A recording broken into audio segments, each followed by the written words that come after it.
exciting week here at Verdicchio. I am Alejandro Windsor, Executive Chef, and thanks for joining us last week when we talked about basil and that great recipe, pesto alla genovese. Thanks for all your feedback, and don't forget, if you have any questions, whether it is from the recipe or anything else that has to do with cooking, don't forget to email me at the address below.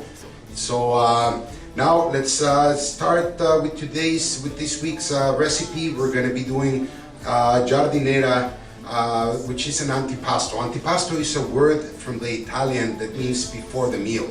So whenever there is a nice big feast, when family get together in Italy, they always, snack with a glass of wine, and this snack is called antipasto. Like I said, it literally means before the meal.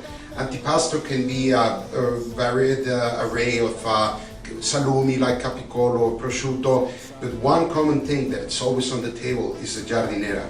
And this is a perfect time for doing it, the fall season, when you got all these great vegetables and you want to use them and usually preserve them for the rest of the year.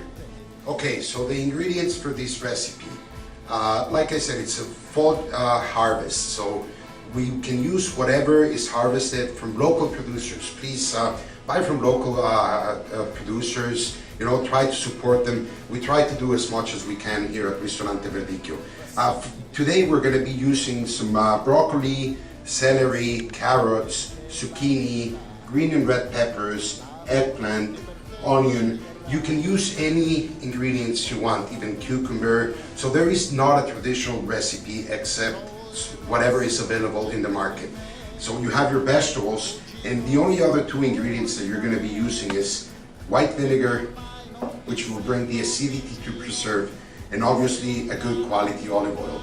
This will also help you preserve all your vegetables throughout the year. We're going to have a little bit of tomato paste just to give that nice red color and a little bit of acidity and sweetness to this plate, and salt. So the procedure is very simple. You have to chop your vegetables on nice dices. You want to try to do them as even as you can. They don't have to be too small, so it's not really hard to get the shape that you want. Very important is you need to have a non-reactive container. It can be made out of plastic or it can be made out of stainless steel, because we're going to put all our vegetables and layer them, starting with the harder vegetables at the bottom so they don't get squeezed. And then once we have a full layer of our vegetables, we're going to salt them. Make sure you put plenty of salt. It doesn't matter. What we're trying to do is drain the water from inside the ingredients. Okay, so we've cut up some of these vegetables.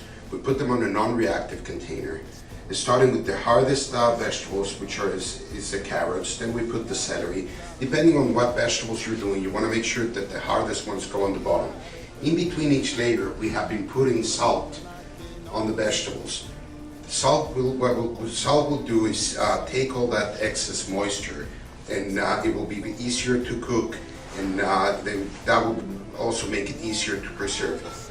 We're going to let this sit for about 24 hours in our fridge just to get the salt to take all this moisture out. After 24 hours, what we're going to do is we're going to strain them. Straining them will allow us to remove all that excess water. And now we're almost ready to cook. All we have to do is to do our brine. Don't forget to visit our website. You can get the exact recipe over there of what we're doing right now. But the brine is white vinegar, a little bit of tomato paste. Like I said, this will bring a nice red color and flavor into the antipasto. And a good quality olive oil. This is all the ingredients you need. Salt, you don't need to add any more salt unless you, once you try it, you want to adjust the seasoning at the end.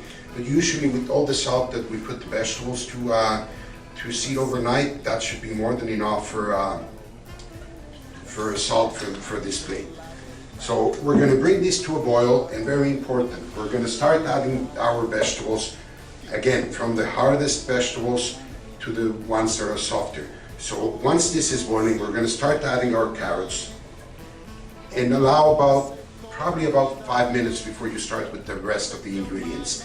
Then you go with the celery and the other hardest ingredients, allowing about 3 to 4 minutes in between each ingredient. So at the end, they're all cooked evenly, and the carrots are going to be as soft as the peppers or the eggplant.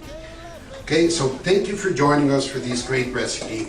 There's different ways to serve it. Don't forget, here at Ristorante Verdicchio, we are our own giardiniera, and we also have it for sale. Visit our website, www.ristoranteverdicchio.